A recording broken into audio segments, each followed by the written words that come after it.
All right, hello, good evening, everybody, and welcome to the third live streaming EKU Chautauqua presentation, sponsored by Eastern Kentucky University's nationally prominent honors program and housed in the College of Letters, Arts, and Social Sciences. My name is Eric Liddell, Chautauqua Lecture Series Coordinator, and I am delighted tonight to welcome Stephen Alvarez. You see him there with the guitars behind him. Who joins us from New York City, where he is a professor at St. John's University. And he's here to give tonight's Hispanic Heritage Month keynote presentation.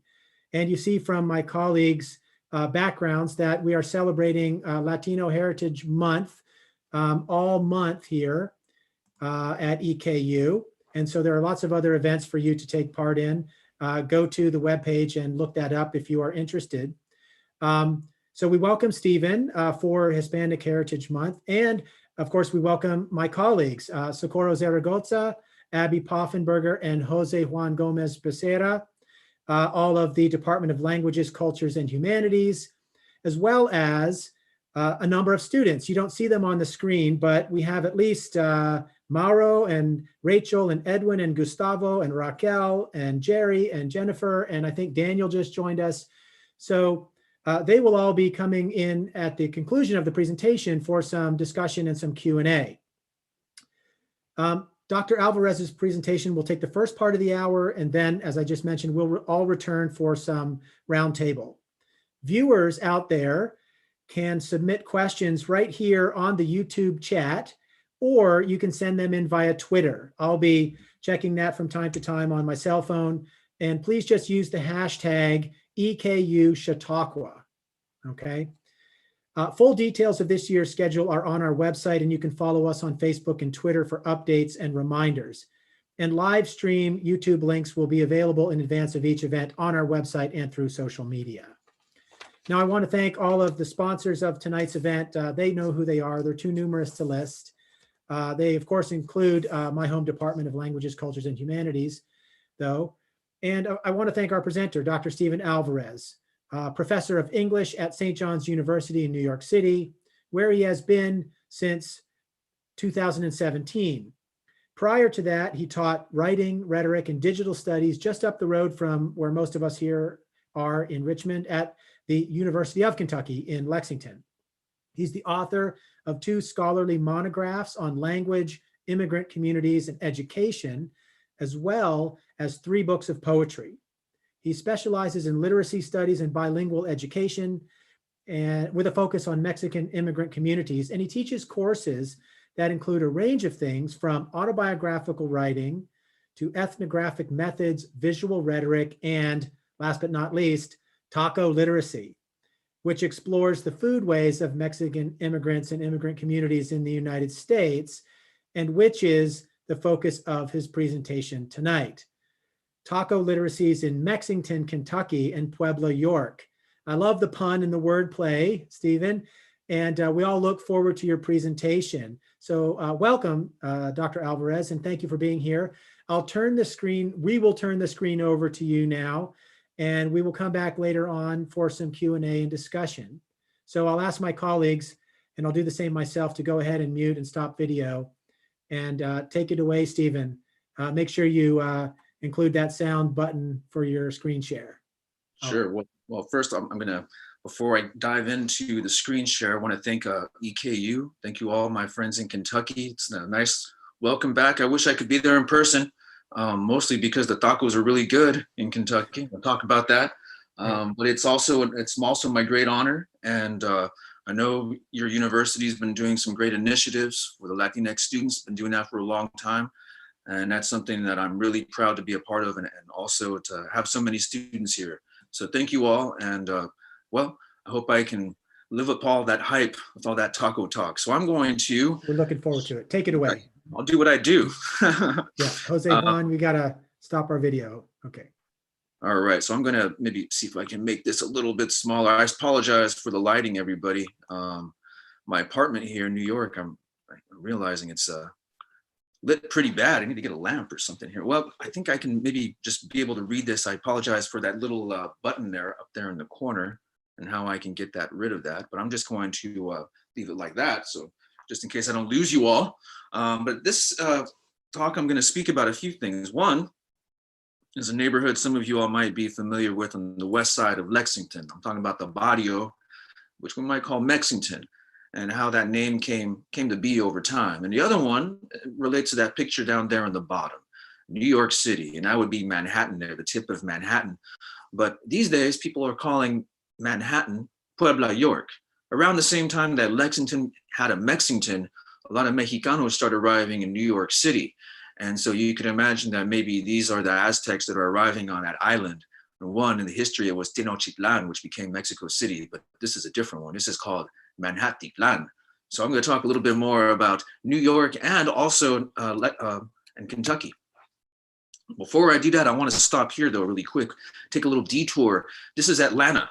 In Atlanta, some of you may know, there's an area called Buford Highway. I think it's probably the most diverse sector in the US South. And in Buford Highway, there's a place called Plaza Fiesta. Hey, y'all never been to Plaza Fiesta, you got to put that place on your map. That's where you can go get like your quinceañera dress, you can get a tattoo, Telemundo is in there, you get your taxes done. I mean, you can get some nice wheels for your car. You got everything you need in there. And of course, you're going to have really good food. Well, there's also some murals, like the kind of murals you have on your campus. And these are ones that are designed by the community that speak about the community's presence and who we are.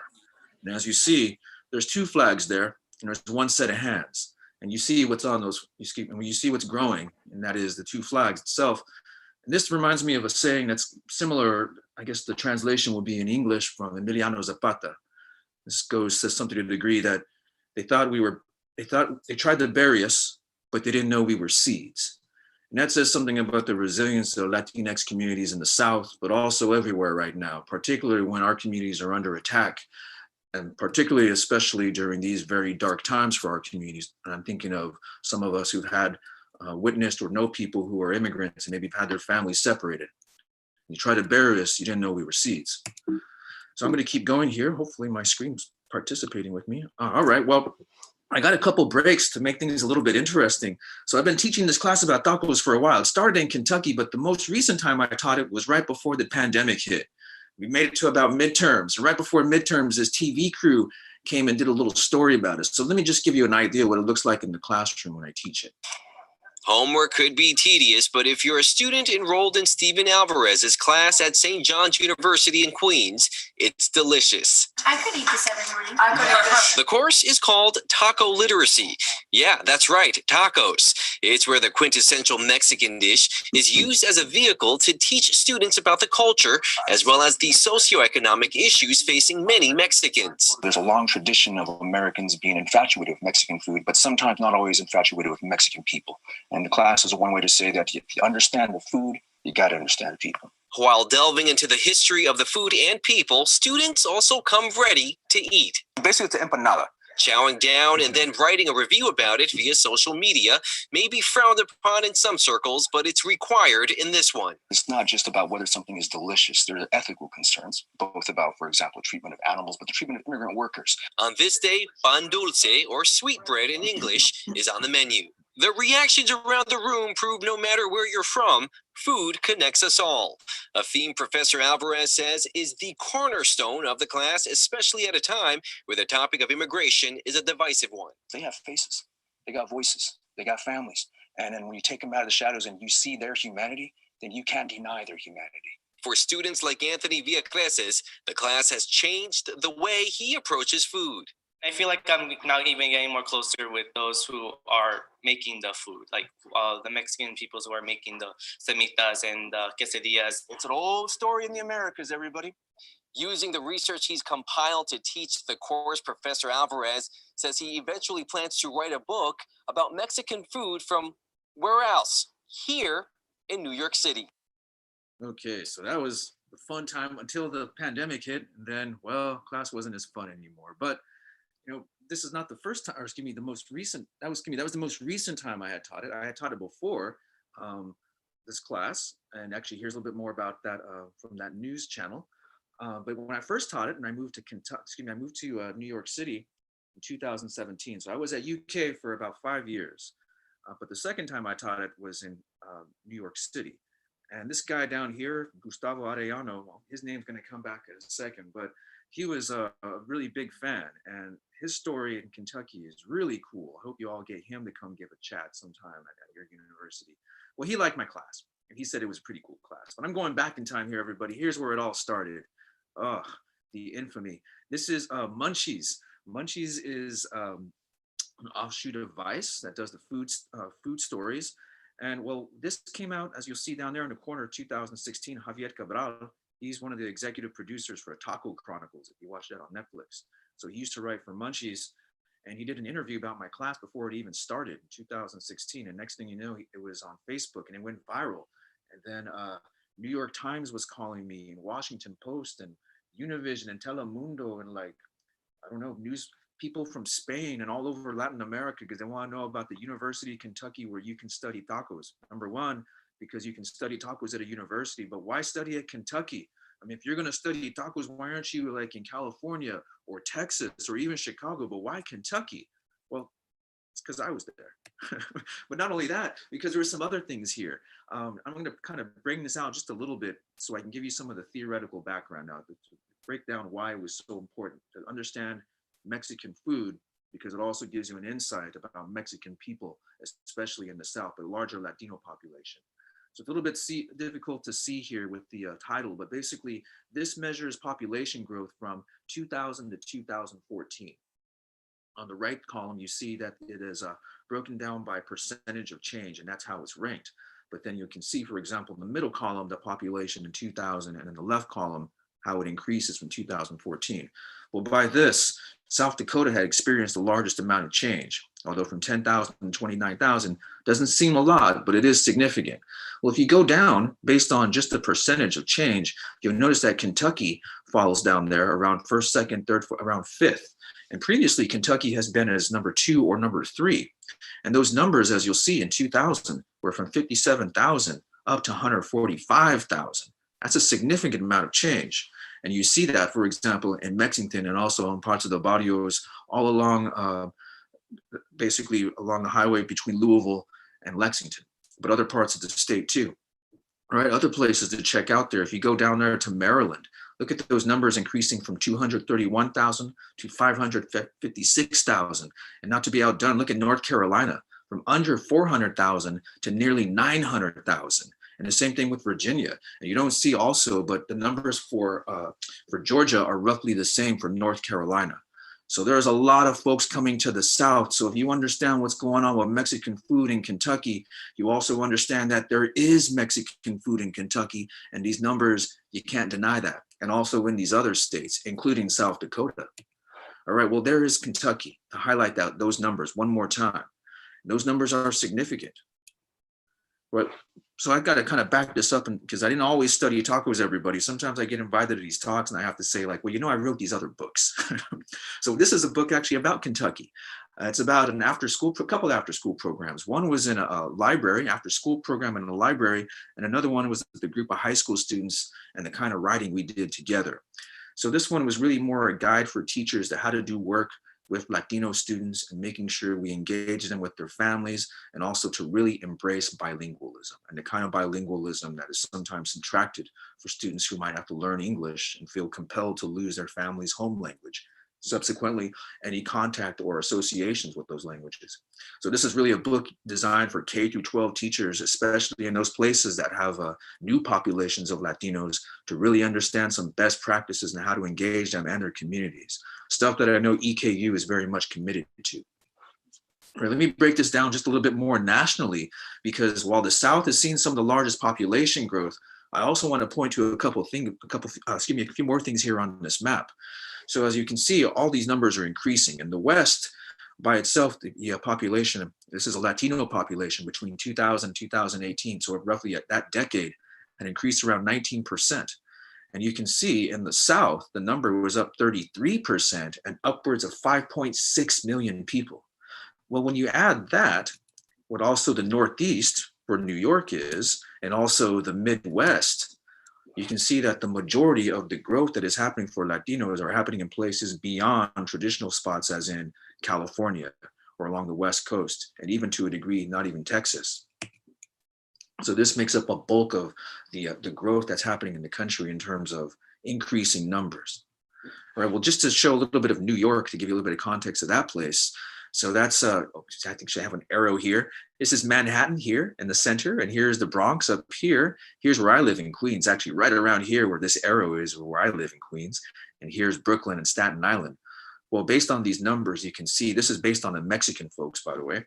This red zone right here, this is actually really close to what's been called the epicenter of COVID in New York City. When things were really, really bad, it was right there in this neighborhood, and it affected a lot of Mexican folks and a lot of Latinos in general. And that's where the concentration of Mexican folks are. So there is no Mexican or Mexington, there's more like Mexingtons in New York City. And most of these folks come from the states of Puebla, or the state of Puebla, Oaxaca, and Guerrero. To break this down just a little bit about New York, just in case you all have never been there or you go there, these are the major Latino nationalities. It's broken down over the course of 25 years of growth. So as you can expect, Puerto Ricans have been the largest group here, but there's also, you can see Mexicans and Dominicans there. Well, the Mexican growth is particularly interesting because if you look in 1990, there was around 58,000 people. But if you check out where it is in 2015, it's just under 400,000. So around the same time those numbers were increasing in Kentucky and all those other places, New York was experiencing pretty rapid growth. So really since the mid 80s, Mexicans started been settling in New York, likewise in Kentucky. So here's another book I wrote. This one's about Mexican families in New York City. It's kind of cut out there, but it's called Brokering Tareas. And basically what I was looking at was an after school program here in New York City, run by volunteers where families would bring the English language homework and get help with their kids' homework. And so they were translating the homework. And more or less what I found was that parents were sometimes deemed by the schools not to be involved with their children's homework, but they were bending over backwards to make sure they got help for their kids with their homework. So a lot of the voices of the families are represented in this thing. And here's a picture of some of the kids. We went on a field trip to Columbia University, and the program, the organization is called Manos. And those are some of the hands of the Manos folks, the Mexican American Network of Students. All right, well, so that's the kind of stuff that I do in my research, where I've been doing the literacy research. This is a little video here. And food kind of just happened, mostly because when I moved to Kentucky, I'm from Arizona, I had to go find some good tacos. And some of you might recognize that mural on the top right outside the Village Branch Library. What's really compelling about that image is you see this gentleman down here on the left. He's also in Kentucky. He's picking some tobacco. And you see those images of the folks in the shadows there in that mural. Very similar kind of work. And that was done by some of the youth there at the library. And they got to design that mural, just like the murals at EKU. And so you can see the presence of folks in the labor, but also why we're here. And the kind of contributions we give, not only with our labor, but also for well, in this case, the stuff that people smoke, but also for the stuff that we grow that people eat. That red state there in the middle, that's the state of Puebla. And that's where that Puebla, York comes from. And there's a lot of Poblanos who come here to Kentucky too, but especially in North Carolina. And what's interesting about this, it's not just that, for example, Poblanos bring their food to New York, but that Pizzeria New York right there and Grupo Puebla York, they're in Puebla. When I was in Puebla last time, I had some New York pizza. And it's interesting because there are restaurant critics who argue that every single restaurant in New York City is a Mexican restaurant because the people who work in the back, you know who. So it's oftentimes that you go to a pizza place here in New York City and you will be served by probably someone these days, if not Mexican, Central American. So sometimes when people go back, they bring the skills and they become entrepreneurs elsewhere. So sorry, that says foodways up there. I'm going to keep going. So I'm going to talk a little bit about foodways and the way I've been thinking about how literacy and especially thinking about taco literacy is useful for us. So thinking of foodways in this way is useful. That is, it comes from social science, and these are the cultural, social, and economic practices relating to the production and consumption of food. Now, foodways often refers to the intersection of food and culture, traditions, and history. And grounding food in culture, traditions, and history also means grounding it in experiences of people, in the lived experiences of people. So this also, it's thinking about literacy, but literacy as a kind of practice. So thinking about foodways, the way I described it as social, literacy is also social. And the way I can just get you to think about this first is if you imagine way back when you learned how to read, when you were a little one, when you learned how to read, it doesn't matter what language, but when you learned how to read, who was with you? Because you weren't by yourself. Somebody was with you. Somebody shared that with you. And some of you may be sharing that with children of your own. So to think of literacies as this way, it's always something that we share because it's always inherently about communication. I think food is always something that we share and also has communicative properties. But let me describe literacy a little bit more here. So literacies are also ideological. There are cultural, social, and economic practices. There are also repertoires that expand and contract across time.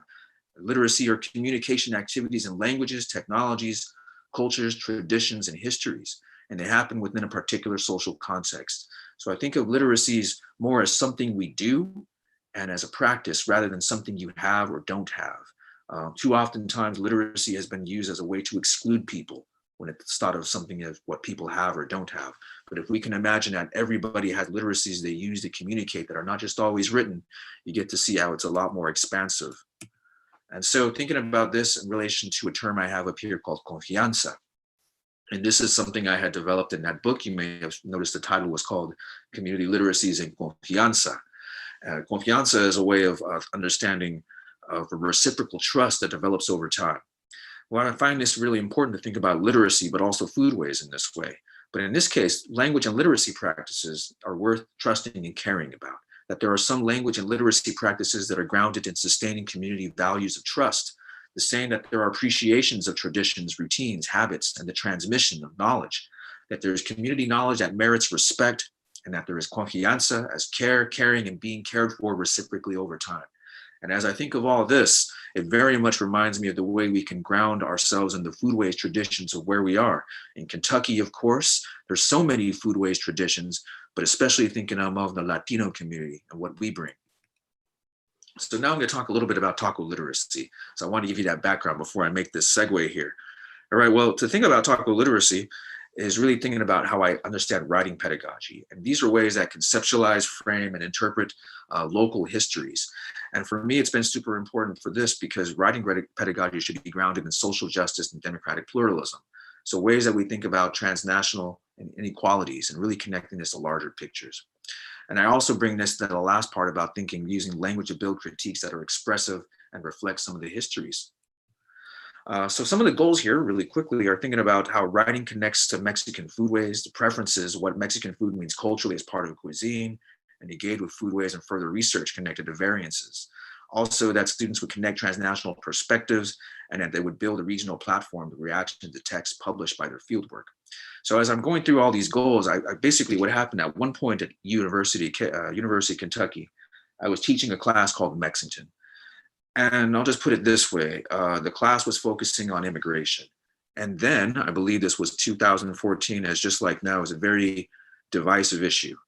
And so I met with some resistance in class. And this was very difficult because even some of the local dreamers came to my class to speak, and it was hard because the politics weren't there yet, and it got even uglier to be able to speak about that issue, quite frankly. However, we did a field trip, and the students, we went to Taqueria Ramirez, and they had so many questions about the Mexican food, like more questions than they ever had in class. And in fact, once they started asking questions about the Mexican food, I realized some of those things that were very difficult to speak about in terms of humanizing immigrants was happening right there in front of my eyes with Mexican food. And so that became a way for me to start thinking about how I could design a class that would really meet those goals of getting students to know their neighbors in humanizing ways, but also to do writing because it is a writing class. So the writing goals are these, that students would begin by writing about their local connections in Mexican foodways, their preferences, and their sense of what Mexican food means culturally as part of the United States cuisine. Second, that students will engage with foodway studies and further research connected to historical variances, translingual etymologies, and the movements of foods, languages, and peoples. Translingual etymologies means, for example, looking up the origins of the words. So for example, looking up the word chocolate, you can see, or if you go back and do the history, it comes from chocolato, which is a Nahuatl word. And it's actually the same word for cacahuate, if you didn't know that. So that's kind of interesting stuff to think about, but it also tells us about where that food comes from. And it comes from the Western Hemisphere, and it doesn't come from Europe. That said, once you follow food, you can also follow languages, because foods and languages usually go together, and sometimes neighboring languages have the same name for foods and sometimes not. Third, we can also connect this to different ways about regional varieties of Mexican foodways and how they make their way across the USA. So for those of you who know a good tamal, sometimes you know there are tamales that are wrapped in banana leaves and others that are wrapped in corn husks. So that tells you where different people are coming from in Mexico, if you can find those different kinds of tamales here. The last thing in my classes are the students, not only they use Instagram, but they also they build websites. So they're using this as a way to think about what food writers are doing these days in terms of becoming critics who do this kind of work online. So these are two good books, everybody. I hope you have a chance if you're really into the taco studies, and there are a lot of taco studies. These are two foundational books. The one on the right, Gustavo Arellano, he's the one that wrote that he liked my class. He's a big fan of Kentucky. If you look him up online, he has a lot of good stuff about Kentucky tacos. His book is called Taco USA, and his book's more about the history of Mexican food here in the United States. So the history of Tex-Mex, the history of salsa, history of tequila. It's a really good one. The book there on the left is Jeffrey Pilcher, and this is more about the history of Mexican food across the world and how Taco Bell kind of food makes its way to places like China and Australia. And that sometimes makes people from Mexico mad, because that's more like American Mexican food. Anyway, so this is where I got the idea of calling my class Taco Literacy, because I saw Planet Taco, Taco USA. So there, I guess that works for us. This is an old screenshot from the website. So these are some of the notes for each day. You can all check out tacoliteracy.com, and you can see some of the notes and websites and things we talk about in class. That picture there on the left, that family, I don't know if you can tell, but that's a picture of Jesus on a tortilla. Yeah, there you go. Why not? Also there in the center, the one with the Ouija board. I don't even know why we brought a Ouija board in there. I can't remember. Either way, but it was Javier Cabral who wrote that Munchies article. And again, the executive producer for Taco Chronicles, he Skyped in with the class and told about his journey becoming a food editor. So I also tried to get food writers to join the class, and Gustavo joined the class actually for a little while. But to give you an idea about what it was like in the class in Kentucky the first time, this is one of the students. This is one of the websites the students made. And you can see she has a different pages to her website there on the bottom left. But this one was a project titled Una Plática con mi Madre. And what happened in this class was that there were 3 Latino students in the class. There were 2 Latinas and 1 Latino student. A young man was from Panama, and the 2 Latinas, they had their families were from Mexico, one from Jalisco, and this student, her family is from Puebla. Well, in this class, I was also at that time the faculty advisor for a Latino student union at University of Kentucky. And so I paired up the students who were white with some of the Latino students who volunteered to do a little bit of food journalism and interviewing, except for these 3 students. Then I asked them to interview their families and get to know a little bit about family. And even though the one young man was not Panamanian, I knew this would be something really important. I had an experience where I had to interview my father when I was an undergrad and write about him. And it was something that was really important. So anyway, I asked these 3 students to do this, and this was the essay she wrote about her mother. Really beautiful. There was a little few surprises that came out of this. One, she gave a couple illustrations. If you can't tell what that is cow tongue. So she went with her mom shopping. Just want to make sure I showed that to you because that's how I roll. But also something a little bit more is this is the narrative that she describes this. And maybe I can't see that one in the corner there. I apologize. But to read a little bit about it, there's a softness in her voice as she tells me all this. So often that tone is when she remembers things about my grandparents. I think she's remembering. Mrs. Caloca usually gets compliments on her cooking, but people try her mole. It's something else entirely. She used my grandmother's recipe to enter a context. It won first place, not to brag, but it is pretty great. And I'll include the article from the newspaper as proof. The newspaper is known as La Voz and is bilingual. But even after all that, she claims that her mother, my grandmother, Lucila Zamora Moreno, made it even better. Even though it is the same recipe, the taste differs from mother to daughter. And I might have been the one who was the PhD teaching taco literacy, but this lady right here, this is her mother. That's right. She did bring the proof. She brought receipts, my friends. Yes, she did. And also not only that, she's so proud of her mom in this time. And to be able to write something about her mom and to be proud of her mother and her mother's cooking. And her mother's a star. I might be the PhD, but I think I might really be the star for the taco literacy. And this is a quote from her mom translated in English. Her mom says, Señora Caloca, we came to a country that is used to eating fast food. Each day is more difficult to conserve our traditions and teach our children about food from our country. And when you really see that, you can see why it's so important. We think about how foodways and traditions are very closely linked. And then sometimes you can say the same thing, that the loss could also be of Spanish, and it could be about assimilation in this way. And let me tell you, I remember, Happy Meals, they're seductive, chicken McNuggets, I know, but also knowing where our food comes from means sometimes having food that sometimes is a little bit slower. So let me turn it to a little bit about New York. So that was a cool experience I had with that student and a few other students in that class. But then, not to be outdone, in New York City, I also had another cool experience. So the student there on the right, her name is Priscilla, and the student there on the left is her buddy Beatriz.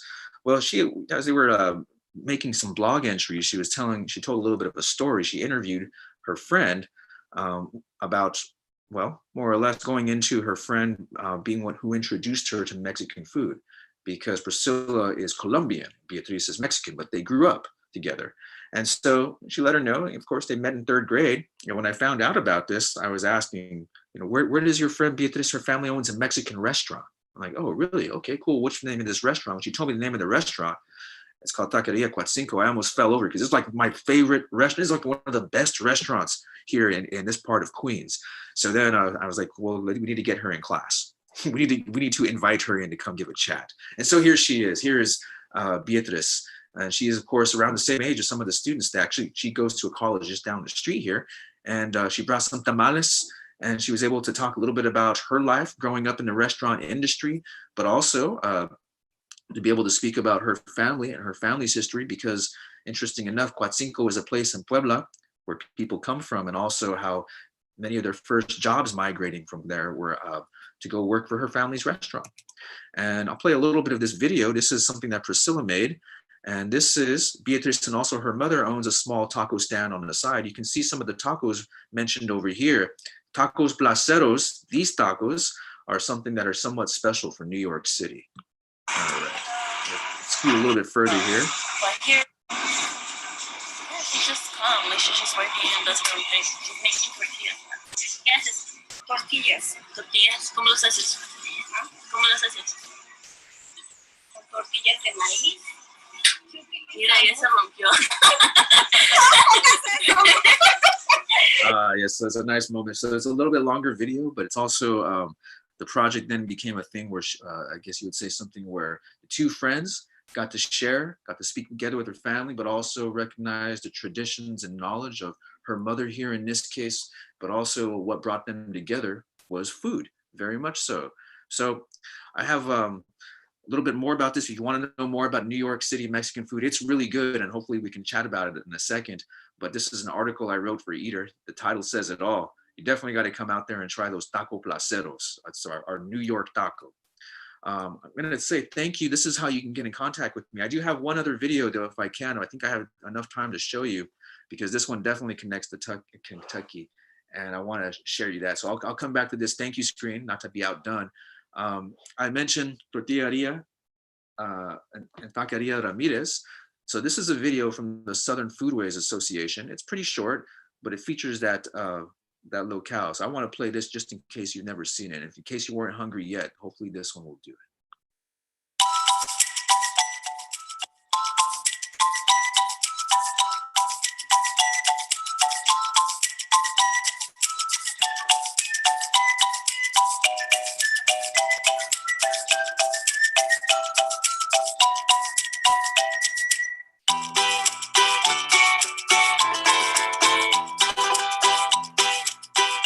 My name is Laura Patricia Ramirez, and we own a restaurant, a taqueria, and tortilla. I was born in Guadalajara, Mexico. When I came here, I was 16 years old in 1995.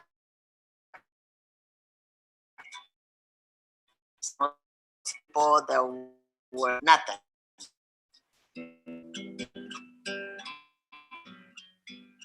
I did not speak any English at all. And I just had the baby. So it wasn't not even a month old when we came to Kentucky. The food, that was the most thing that we missed. There was nothing. The tortillas that we buy here, you open the bag, and if you don't use it, they will go real hard. And all the spices. You can get it here. my husband, he was working with the horses that they race. So he had to go to Chicago, Illinois to run the horses and stuff. Then he found out there were some stuff over there that we couldn't find here. So he brought some. Well, then people started asking for it. They start asking me to sell some to them. I don't even know how much to sell it. And they told me, yes, double the price we pay for, because there's nothing in here. So I sold it to them, talked to Perry. I said, man, we make a good profit. I said, what if we go back to Chicago and bring more? So we did. And since I was going to Chicago and buy and bring it over here, I said, well, why we just don't open a tortilla place here? We went to Mexico, bought the machine, and we opened.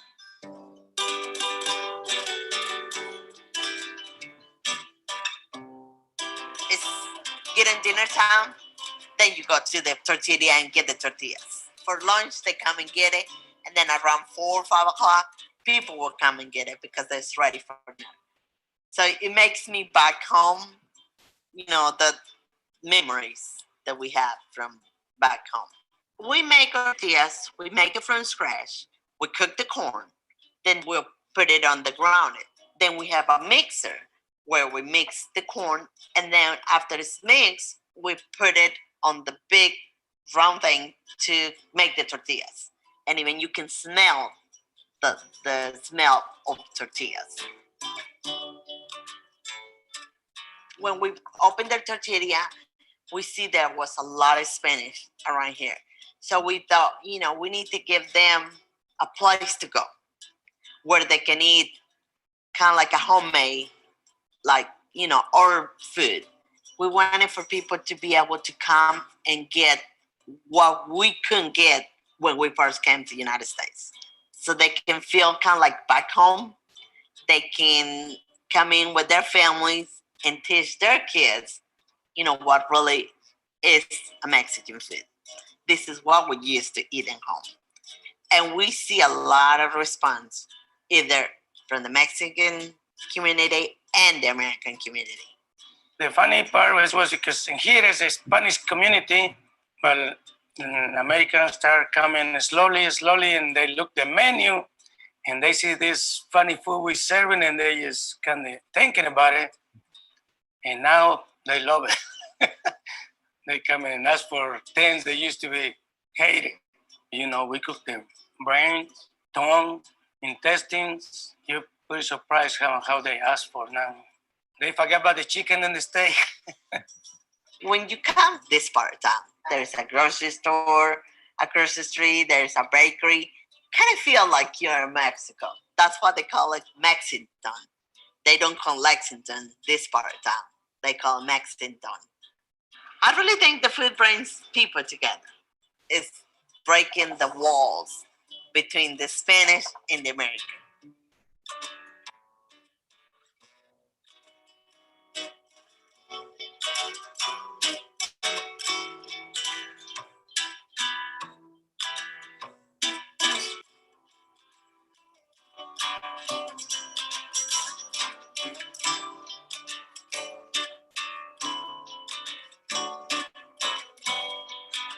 So if you were not hungry then, one more time, everybody, that's me. I'm going to end out of here so we can have enough time to chat.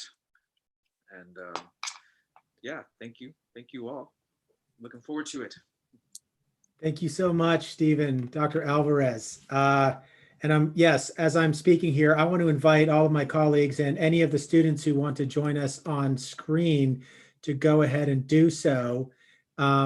Knowing that you can also just unmute yourselves and chime in if you have a question. So Stephen, thank you so much for that, fascinating, rich, and mouth-watering talk, about foodways and traditions and language and community. And as we heard at the end there, the continuity, right? A sort of rebuilding and creating a continuity of culture, through the Taqueria Ramirez, and really wonderful stuff. And without further ado, I would like to, invite my colleagues to share a comment or a question to get things started. And we've got, Daniel and Edwin and Gabriella and Jerry and Caitlin and Amaro and lots of students there as well. So I'm sure they'll chime in.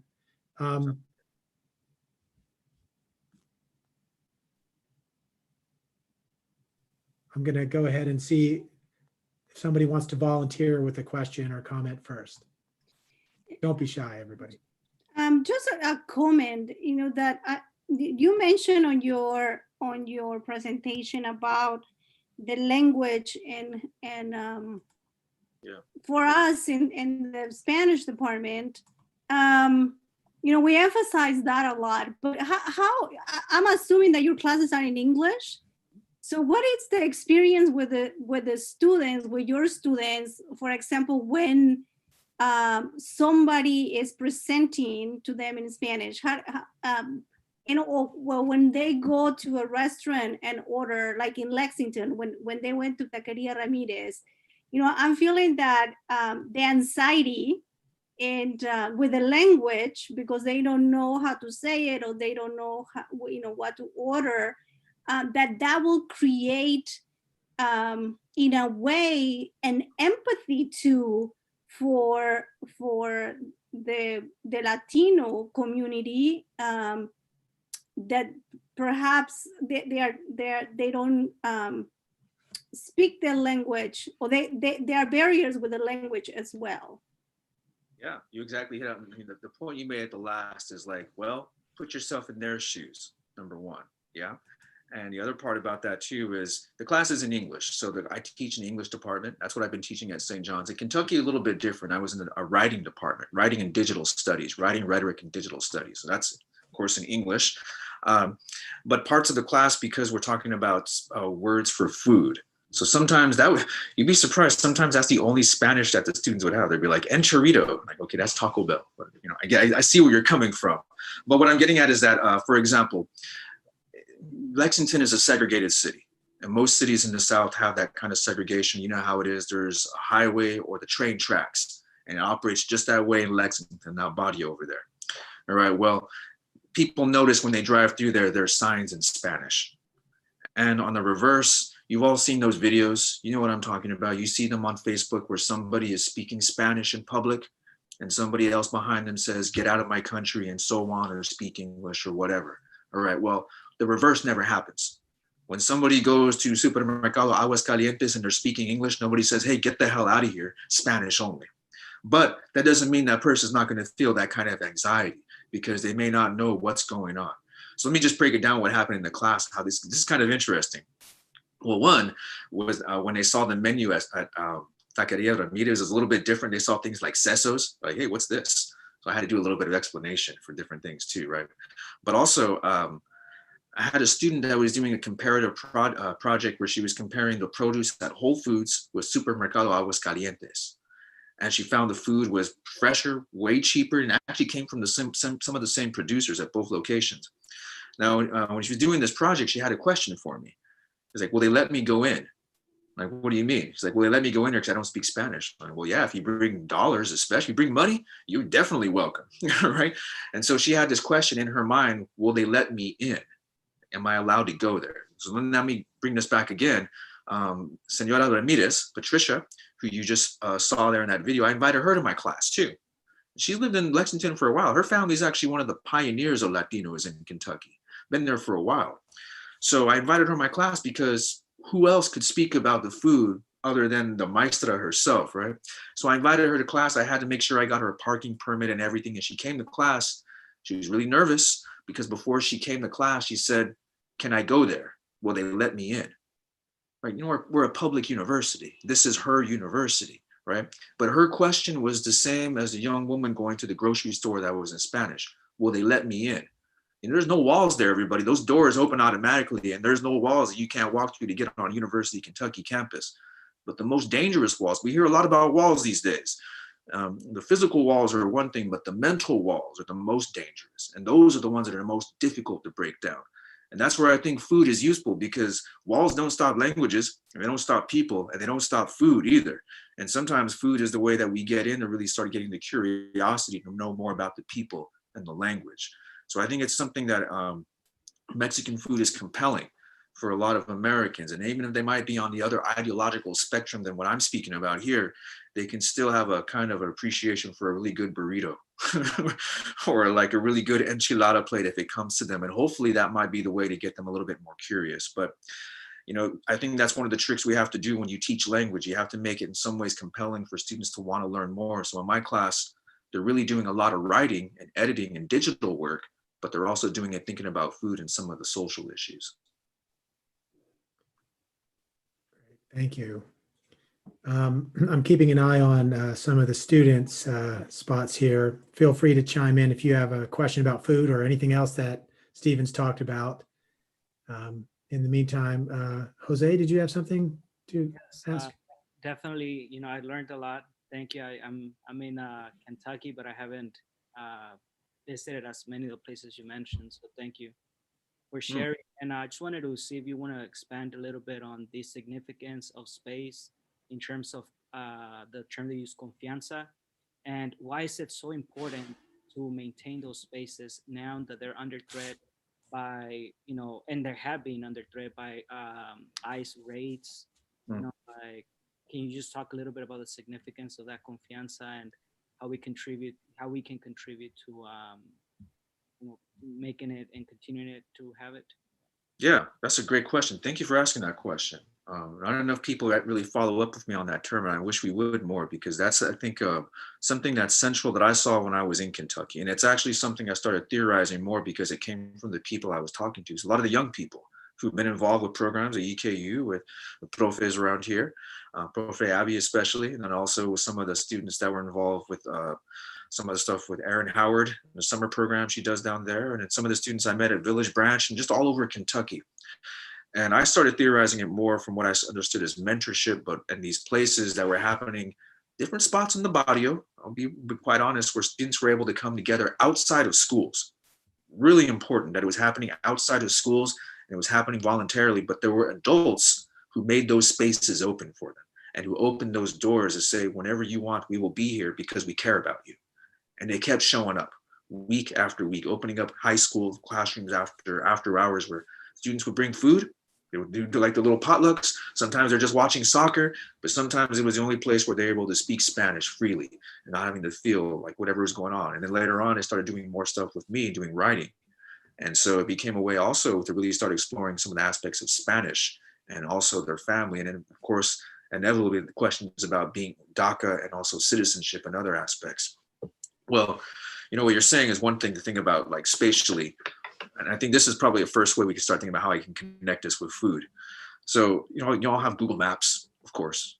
Google, it's everywhere. But you can check out, like if you type in like Mexican restaurant, and you're going to get all kinds of things. You can do it right now if you want to, wherever you are. And you're probably going to find things like Qdoba. Hey, you know, don't hate. Taco Bell. You know what I'm talking about. Some of those fast food places. But if you change the terms, and this actually maybe goes back to what Profe was asking about before. If you use a Spanish search term and you type in taqueria, supermercado, mercado, panaderia, you get a different kind of set of options, and you can start to see where there's like concentrations of gente, where the gente live. And let me put it this way, my friend. Everywhere I've ever lived, I'm from Arizona, and anywhere I lived in New York here, and also when I lived in Kentucky, I lived in Mexington, and also in Louisville. Wherever there's gente, there's always going to be some kind of community organization that is, if not somehow involved with the church, is somehow involved in some kind of organization where people are trying to help one another, especially when they're under attack. The only problem is like you said, sometimes those become places that are targeted because that's where the gente are. But still, there's ways where I feel like, especially what's going down in Louisville right now, everybody, is that people are developing those communities in more decentralized ways, sometimes using technology to, as we live in a socially distant world right now, but also in general, sometimes it's happening in smaller communities and their families. And so that's the kind of the units of how we develop those trust and sustain over time. But that's a great question. But I'll put it this way, in all these movements, food's always involved, everybody. You see what's going down in Louisville, there's always people being out there bringing sandwiches and dropping food off. So that says something about how we sustain our communities too, no doubt. Thank you. Yeah. Yeah, and as you were speaking, I was reminded that, you know, food is important, right, for cultural, you know, continuity and all the things you're talking about. Food sharing, right, is hospitality. And that's, you know, a real core value of, you know, civilization and culture generally. So I was kind of reminded of that as the, you know, one of the avenues for, you know, building friendships, alliances, getting to know people that you might not have thought were really like you, but turn out to be. Yeah. Yeah. It's also sort of a hallmark of Southern food, right? I mean, I want to talk about that. It Southern is. I was thinking Southern hospitality, and it's something that may, add to the sort of climate of what you are talking about relative to Mexington and relative to Kentucky in general. Well, I recommend for everybody here that last film was done by the Southern Foodways Alliance. And so they're the ones that do this foodway stuff for the entire South. So there's a lot of films, little films like that about Kentucky, the really good one about beans, soup beans, or frijoles, where I call them. But then also other stuff about food in New Orleans and Tennessee, all over the South, a lot of these little documentaries. So that food of the South, though, is also becoming more multicultural. You can see it there in Lexington as well. Traditionally, historically, maybe food was black and white, literally, in the South. And even that's very complicated, of course. But then it starts to see different folks change the palate. But still, that idea about hospitality, that's something to really think about. Sometimes it's, to really see people eye to eye is to eat with them and get to know them that way. And if somebody, makes food with their own hands and they give you that, that's more or less the embodiment of confianza. That is care. It might not only be tamales, but it's also saying that I see you and you see me, and here's a way that we can have this bond of trust. Thank you. Yeah. I want to encourage some of the students who are in the background there to think about asking a question. But I've also got a comment and kind of a question from the live chat. Kelly, earlier on in your presentation, wondered, I guess you were talking about this to some degree, at least in her perception, why Tex-Mex has taken off more widely in the US than, say, California style Mexican food. Is that something you'd agree with, or do you have a viewpoint on that? Ooh, that's kind of a hard one because, Taco Bell, the taco comes from Southern California, San Bernardino. So it's hard to say that Tex-Mex is more than that Taco Bell taco, because that's the prototype American taco, as it were. But how would I put it? Mexican food, of course, is going to be U.S. Mexican food. That history is going to be much longer history in Texas, California. New Mexico also has a very interesting style of Mexican food, and also where my family's from, Arizona, Sonora. So all those places have different histories and somewhat different ingredients. But Tex-Mex is the one that's famous for lots of cheese, lots of cheddar cheese, and also the combo plate. The combo plate was invented in Texas, everybody, and that's actually in Gustavo's book if you want to know about the history of the combo plate. Also the frozen margarita. Where else but Texas, right? Nachos as well. That was in Laredo. So Texan food has its own kind of variety, but increasingly, just like everything else in Texas, the plates get a little bit bigger, a little bit heavier, a little bit meatier and cheesier. And so that becomes a definitive style of Mexican food. But unfortunately, it kind of gets a bad name attached to it. I don't know. I have a very fond memories of very good Texan food, but it's also the place where, for example, you might be familiar with a breakfast taco, which is basically a little flour tortilla with like scrambled eggs. Where I'm from, it's just called breakfast. But anyway, so it's breakfast taco for them. And that gets really popular in Austin. Some folks say it comes from San Antonio, but it really comes from the valley. And this is southern Texas that borders on Mexico. And that's where there's a lot of really delicious Mexican food. One is called cabrito, which is a style of goat, baby goat. Sounds bad, very delicious. So you can see even in Texas, the style is very regional, but Tex-Mex style is the one that's usually associated with Houston and Dallas. But if you're gonna go to Texas, you want some good Mexican food, you gotta go either to El Paso or go down to the valley. And that's how I would do it. All right, thank you. So there you go, Kelly, there's your answer. Socorro, Abby, Jose, I see Javier, Raquel, Jerry, Rachel, Mauro, Daniel, Gabby. I don't want to call anybody out, but I want to make sure everybody has an opportunity before we wind up here. I want to ask about your take on Taco Tuesday and the fact that rumors or not, I don't know, but it seems like LeBron Jones, what is it, LeBron James. James wants to capitalize on it. I mean, hey, he's making. Where does Taco Tuesday come from? It's actually, so if you Google this, Gustavo and I did a little bit of research on this. So he wrote an article, I think, for Thrillist about the history of Taco Tuesday. It actually is a patent. There's two patents. There's one in San Diego and one, I believe, in New Jersey. and you're not supposed to use it or else you're going to get sued. In fact, they tried to sue LeBron because LeBron was trying to patent it too. Yeah, everybody wants a little piece of Taco Tuesday, right? So every time you see a Taco Tuesday, these places send out letters that say cease and desist. You can get sued. So you gotta like sometimes change it like Taco Tuesdays or something like this with the Z at the end. So that way you don't get sued, right? Anyway, so there is a lot of folks that capitalize on taco culture. Let's put it that way. There's taco festivals, if you can imagine this. You've all seen people that can dress up like taco costumes. You can dress up your dog like a taco. You can buy taco socks, taco watches, whatever. You can buy tacos and eat them too, but you can dress like a taco. And so like capitalizing on Taco Tuesday is saying that a taco can be intellectual property. All right, well, also thinking about this, the technology of the taco. So to come up with the hard shell taco that you see at Taco Bell was a mass-produced taco shell. So some of the history of patents of frying taco shells, these are like some of the history of tacos too. So there's a lot of money for taco technology is what I'm getting at. and that's a contradiction, right? That on one side the Americans embrace the Mexican culture, and then the rhetoric of that rejection in a way of the individuals who make the food available for them. Absolutely. Well, let's put it this way. So this is where this history gets even more complicated. So in San Antonio, there was a long tradition of people that would make chili, or we call chile con carne, but for people in Texas, it's just called chili. And that was the most popular Mexican food to take over the American palate around the mid-19th century. So there's young women called the chili queens, except it's kind of like setting up little taco trucks late at night. People were getting a little, you know, doing what they're doing, and they had something warm. So they're eating that food, right?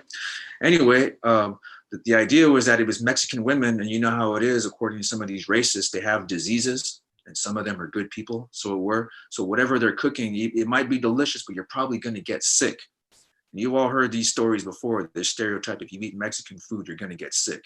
That also was a kind of racist stereotype too, by the way. There's other racist stereotypes that we can talk about people's food rather than talking about people.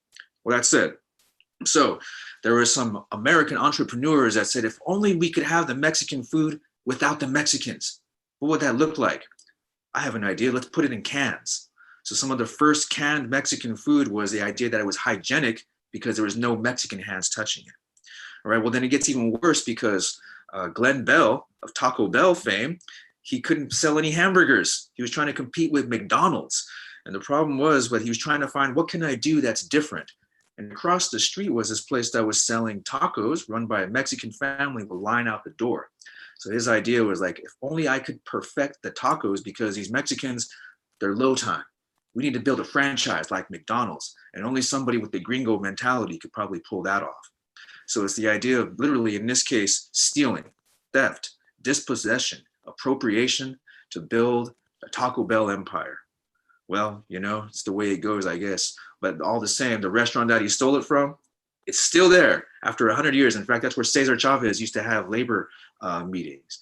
So what's kind of cool about that's called the Mitla Cafe, MITLA. You can check it out. It's also on that episode of Taco Chronicles. You can check out that story too. But you're exactly right. It's a good point. Well, fascinating history there. I see that Raquel has joined us on screen. Raquel, do you have a question or comment for Stephen? Yeah. First of all, thank you for having that very broad discussion. I am from Bolivia. That's what I have to say first. And that I tried tacos first in my whole life here in Richmond, Kentucky. Okay. Thank you to my delightful teachers and my friends. So, yep, I did try them, and I am glad that you mentioned that they are kind of the best ones. And, but yeah, so first that one. But my question towards that was, have you watched the Netflix show Street Food Latin America, and what were your thoughts on that if you did?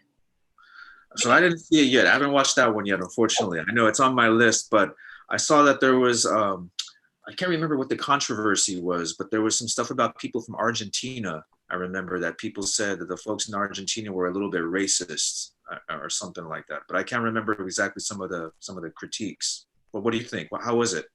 Well, it's just 8 episodes, and they showcase 8 different countries, and one of them is Mexico, and different countries from South America. But yeah, if you watch it, well, one of those is Bolivia too, Mexico, Peru, Argentina, and How about for the Bolivian one? Was it relevant? Did it work for you? yeah, definitely did. I would say like Bolivia food. I mean, everybody's food is so so different, and but yeah, it was very on point. What it was interesting is, like you said, how it was in Taqueria Ramirez, that they have the history behind it. Every single dish, every single part, every single restaurant has its own unique history. And what Netflix did pretty good on that, captured the history behind each one of the dishes that they showcase. And it was very interesting, the one that they showed from Mexico, which they did. Professor, who said, do you remember what they were doing from Mexico? Because I cannot recall the name. Yes, for Mexico, they included the southern part of Mexico, so they had tlayudas. Yeah. From Oaxaca, I think. From Oaxaca, yeah, that's where some of the folks in New York. Those are like kind of like the Mexican pizza, really big. Yeah, well, actually, I'll put it this way: for these kind of food shows, it's sort of a renaissance right now. And one of the sort of pivotal people was Anthony Bourdain, the late Anthony Bourdain. And one of the really great reasons that he was good is because he was always giving voice to the people and letting people tell their story, but also doing a little bit of the history and the cultural stuff, but really always respecting people and allowing them to tell their story themselves. So I feel like a lot of these shows, they can teach you a lot about culture. There's a lot of anthropological stuff that you can study through food. You can study education, literacy, history. And then of course, since you are right there in Kentucky, there's a lot of good farms and stuff too. And a lot of people have stories. And so the stories, I think, are probably the most precious part, because that's where you get to see how people speak about their food. And you'll talk about people have their recipes that they got from so-and-so for fried green tomatoes, or like a particular skillet that has been passed down for generations, how people make their cornbread versus biscuits, by the way. Well, people will fight over that stuff. In the same way people might fight over corn or flour tortillas, by the way. So we got some stuff eye to eye that we can see there too. Yeah. Well, thank you. Yeah, thank you. Thank you, Raquel. We've got a few more minutes. Okay, Mauro's joining us on screen. Mauro, have you got a question or a comment for Stephen? Thanks. Yes, sir. Hello, Dr. Alvarez. My name is Mauro, and I am actually from Colombia. We moved here about like 13 years ago, and we've actually we've actually kind of mixed with the Mexican culture ever since we came here, because we've tried like their different foods, and we've met a lot of Mexican people, and we've adapted some of their culture into ours. Like my parents now, sometimes with their food, they want to like involve some tortillas in there, and some salsa. So my question to you is, how have you seen like cultural mixing between Latinos when it comes to like food? Yeah, that's a great question. I'm glad you asked that. I am talking about Mexicanos mostly, but they're all different folks who come to Kentucky. Bolivia, Colombia. I met some folks who are coming from all parts of the Caribbean, DR, Puerto Rican, Cuban, a lot too, have been there for a long time. And so we're a big mix there in Kentucky. That's why you had that Latino festival. It's like all the gente, they come out with their different dances and things like that, which is beautiful. But the majority of the folks around, I believe 2/3, if not the 3/4 of the folks are coming from Mexico. But Mexico is really diverse too.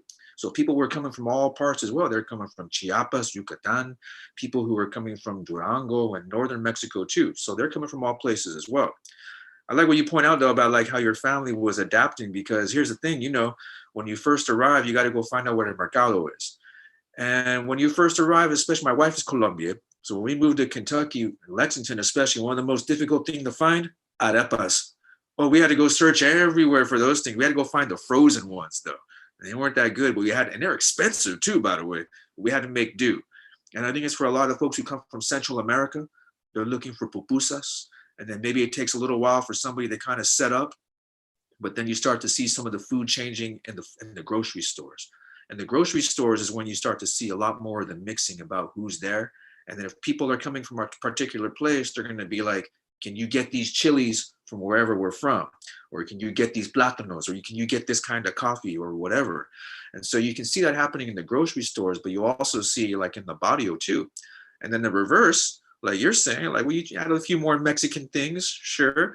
But then also there might be some Colombian things that you might rub off on some of your buddies too. I'm thinking especially because like the Colombians got really good chorizos that they make. It's like, of course, the coffee and the chocolate and everything else too. So, you know, the good thing about this is sometimes where you would never be around Mexican people, maybe in Colombia, that you might be your neighbors here, and you see that you might be coming from different places, but there's a lot you have in common, particularly in a country that looks like all of us, like we're one group, but we're all very diverse. And we see it in our foods too. We're all very proud of our foods too, for sure. Great, thanks. Edwin. Thank you. Yeah, thank you again, Mauro. Edwin, I see you on screen now. Have you got a question or a comment? So I'm Edwin. I'm actually a first generation immigration family since both of my parents are actually from Guatemala, 200 miles apart. And we've been living here in like the Cincinnati, Northern Kentucky area for the past 20 years. And I was wondering if you ever came up here to like the Cincinnati, Northern Kentucky area, if you see like how diverse it's gotten over the years. I don't know if you noticed that. Yeah, no, I think all of Kentucky, really in that particular region, Louisville, Cincinnati, and Kentucky, or Lexington, whatever we call it, the Golden Triangle. I think that's what folks are calling it. Cincinnati's incredible. Across the river there too. Of course, there's like, I feel like there's a lot of deindustrialization that's happened in different parts of all these cities, Louisville, Lexington, and all of those cities. But then some of the vibrancy has been coming from a lot of the Latin American migration. You can see as well, like I think some famous places I can think of near Cincinnati, there are Peruvian restaurants and not just Mexican restaurants, and some different kind of restaurants that are merging. You can kind of get this view, I guess, that when you start to see the city change, when you start to see more things in Spanish, and I'm talking like things as signs in Spanish, and you start to see that kind of thing grow, then you see that language in public. That does a couple things for people. For some of us who are looking for that, it gives us comfort, and you can say we're here and we're growing and this is us and we belong here. And then for other people, it might cause anxiety because that neighborhood maybe has changed, you see? And so I think, you know, the question about like the change of diversity, I think in the South, it's inevitable and it's always been diverse. And even among white folks, it's quite diverse. People who come from Appalachia are very different from the white folks who come from Western Kentucky, and some of the white folks who live in parts of Louisville that are very exclusive. So that kind of diversity is one thing, but when they're seeing like people of color, and people of color, of course, who are also speaking about social justice issues, you can see how sometimes that diversity might be, not only it's ever bad, but how it gets sometimes positioned in ways that are divisive and not really diversity in that way. But that's a great question. I would tell you all this, everybody, for all of you, wherever you're from in Kentucky right now, you can do this work and start asking questions about the food, where you're from, talk to your people, because this food stuff is the stuff that's of your ancestors. And the thing that unites us, especially from Latin America, is corn, everybody. Somos gente de maíz. We come from the corn. And if you start exploring some of the cosmovision of our indigenous roots, you'll see that we worship corn for a reason, and that we grew together with corn. That's why corn is such a spiritual thing for so many Native Americans. So I hope you all explore some of that stuff too. Well, if I can kind of graft onto that, sorry, did somebody else want to just follow that? Just a shout out to Mauro because he taught a cooking class. We had a series of cooking and he taught us how to make arepas from scratch. So holy cow. All right, we got to go on the road, man. You and I, let's do this. When you come back down here to Richmond, we'll make sure that that happens. We'll get Mauro to do another class for us. Nice. Well, on that last point you made, I just want to share a question that came in on the live chat from my former dean, John Wade, about the influence of indigenous food relative to Spanish food on Mexican cuisine. And I know that's a big question, but can you say something about that? Is, you know, the relationship between the indigenous and the Spanish element. Yeah, I also add the African element And in African. addition to that. But let's put it this way. That's who Mexican people are. We are Spanish, we're indigenous, and we're African. We're a big mix. We're a mixture of all of those things. And so the food is a reflection of that. And also that happens in history. But let's put it this way. Mexican food didn't always have cheese. That was something that was brought by the Europeans. Mexican food didn't always have beef. That was also brought by the Europeans, as was chicken. And so what was already here and what were the staples of Mexican food and indigenous cuisine were what also some people in the US South call the Three Sisters, which are corn, squash, and beans. Corn, squash, and beans. In Mexico, we also have different varieties of chilies. So these were the staples. It's mostly vegetarian, although there was a kind of turkey. The turkey was the main source of meat, and there was also salamanders and fish, a little bit of human flesh too, but we won't talk about too much about that part. Let's just say that the staples were corn, and they're all veggie friendly. Put it that way, right? Vegan even. All right, well then the Spaniards arrive and they bring a lot of pork. That came with the Spaniards. And over time, you started to see the food start to mix with the people. And so that's what modern Mexican food begins to emerge, but also depending on where people came and where they traveled to. So for example, Spanish Jesuits who went to California also brought olives and raisins. So for example, tamales, where I'm from, that part of Arizona will have raisins and also olives inside of them. So that has to do with Spanish influence. That said, so the indigenous roots were there. And then of course, the Spanish food, they brought different foods as well. And then of course, the Spaniards exported food all over the world. That's how chilies became a part of Sichuan cuisine in China. And also chilies made their way to India and transformed the food over there as well. It made it a lot more spicy, right? And also took chocolate all around the world. And so foods were always a part of these empires because remember, the Spaniards were a part of the spice trade. And that was a part of foodways networks. So related to this then were aspects of conquest, conquering markets, and also enslaving people to build systems of plantation economies. It's a long history, as you can see. So, bringing people together, bringing different foods. One of the more beautiful and maybe tragic histories is how okra was brought to the Americas from Africa. And it was in the hair of the people who were enslaved. And it was keeping this in their hair as they understood that wherever we go, we'll have food as long as we can plant this. And so that's one way we think of food as sustaining, but also how food has a history that comes with people. Yeah, really, really rich, fascinating material. Thank you. I'm a little bit aware of the time. We're running up a bit, 8:45 or so. But we will take another minute or two to see if we have any other questions or to give people out there another opportunity to share something. In the meantime, I want to let our viewers know that we'll be back here in 2 weeks' time with Morgan Marietta from the University of Massachusetts at Amherst, talking about politics. One Nation, Two Realities is the name of one of his recent books. And so we encourage everyone to join us back here in 2 weeks. Any final questions or comments for tonight's guest, Dr. Stephen Alvarez? Other than let's all say thank you, and we'll give you a virtual round of applause. Yay, thank you. Oh, okay, no, we do have one more question. Great. This will be our sort of outro question. You mentioned how the Spanish were exporting foods around the world. Melanie asks about what about the influence of Arabian foods in the Spanish and presumably in sort of New World Hispanic foods? Is there a cross fertilization there from the East? Yeah, that's a great question. Absolutely. And in fact, that influence is going to be all over Latin America.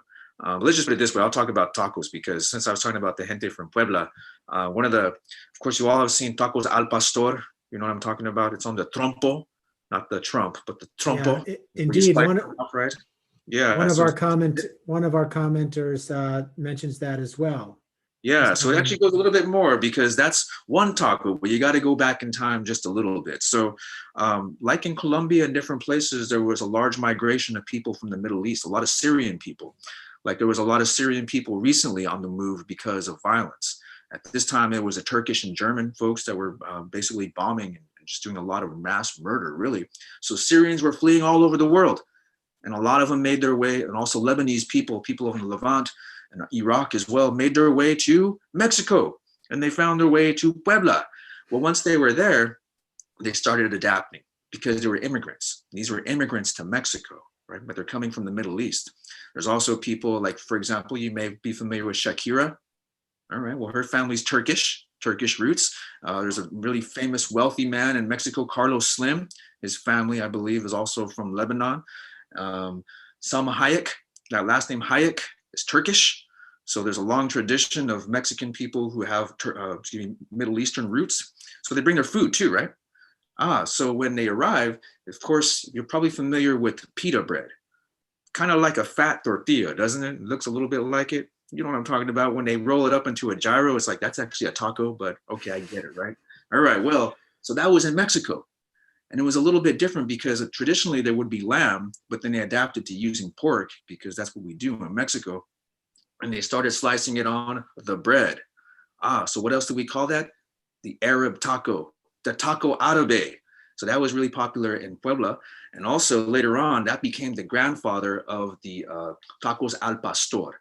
Al pastor means shepherd style, if you want to think of it that way. So that's a kind of interesting story that happens with Arabic food, but also it has to do with, for example, a lot of foods in Spanish words that have AL in front of them. Like, for example, my last name, Alvarez, that has Arabic roots. And that's because there were about 700 years of Moorish occupation in Spain.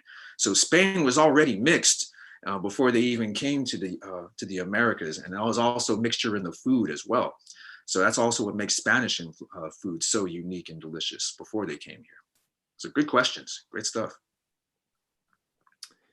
Indeed. And there's one more question that came in. Do you feel that going to places and connecting with different people and their foods brings you closer to their culture? Yeah, sure. I mean, put it this way, everybody, that's an opportunity you have. Of course, making sure that you go and understand respectfully that these are people's where they live sometimes and where they have food. I'll put it this way, in New York City, also there's a lot of immigrant neighborhoods, like where I live, I showed you on that map. And there's a lot of foodies or whatever. And foodies are people, oftentimes they're like influencers on social media, especially Instagram or TikTok or something. And a lot of these folks don't live in this neighborhood. They live in neighborhoods where people like here can't afford to live, maybe go work, but can't afford to live. So sometimes they love to come to my neighborhood and go to a local taqueria and take a picture and leave. So they're not really having an interaction with people. They're doing it for Instagram, for their followers, but they're not having a human to human connection. So I think if you're lacking that, if you don't go and talk to people, and even if, for example, they speak Spanish, they're going to speak enough English to talk to you if you try to have a conversation and get to know folks a little bit. So to be able to have that relationship means sometimes having to go back to the same place 2, 3, or 4 times before you start having that connection. But that would be what I would recommend the most, because that makes the food taste so much better when you get to know the people. And you're not just doing it because, I don't know, it's a mission to parachute in and parachute out. It should be about a mission to build community and make friends. Thank you. Yeah, and have a real conversation and get that, mutual understanding going. Yeah. Well, boy, we thank you so much. Oh, sorry. Go ahead, Abby. Before we leave, because another one of Dr. Alvarez's specialties is, which you touched on a little bit, is writing, but you didn't talk about the books of poetry that you help the students write in Lexington. And I was wondering how you see the role of youth, of these kids that are on here right now, these students that were not in Kentucky 20 years ago.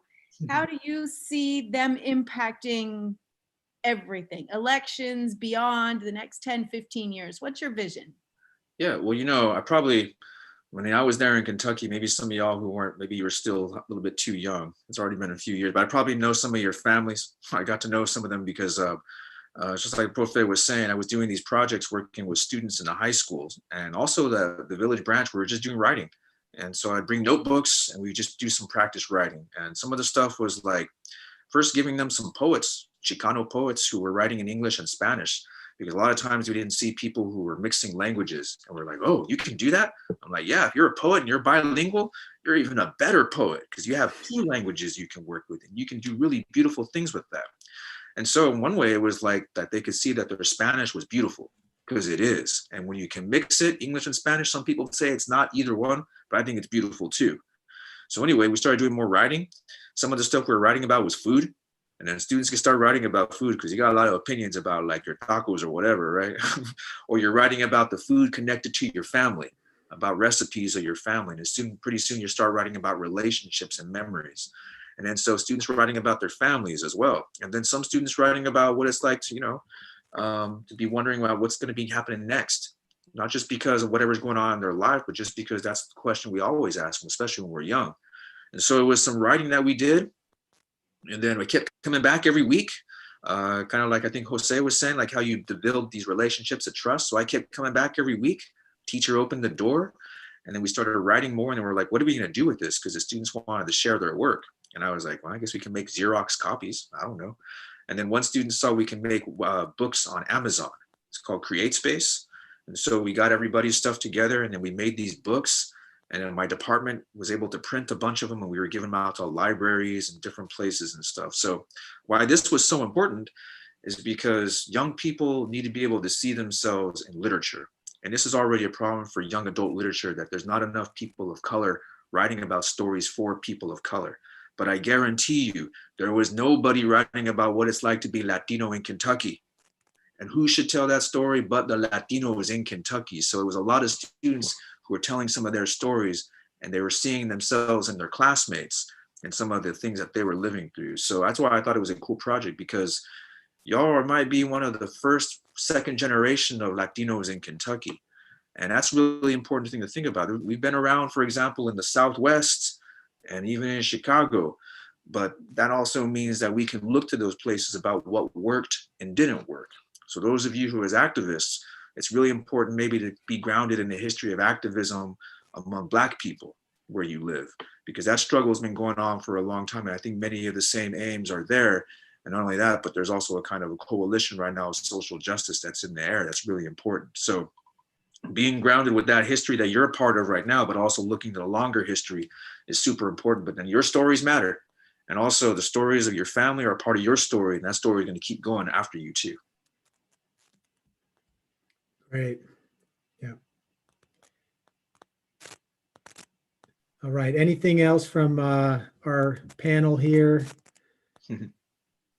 No. Okay. Well, once again, Dr. Stephen Alvarez, thank you so much for joining us here tonight at EKU Virtual Chautauqua.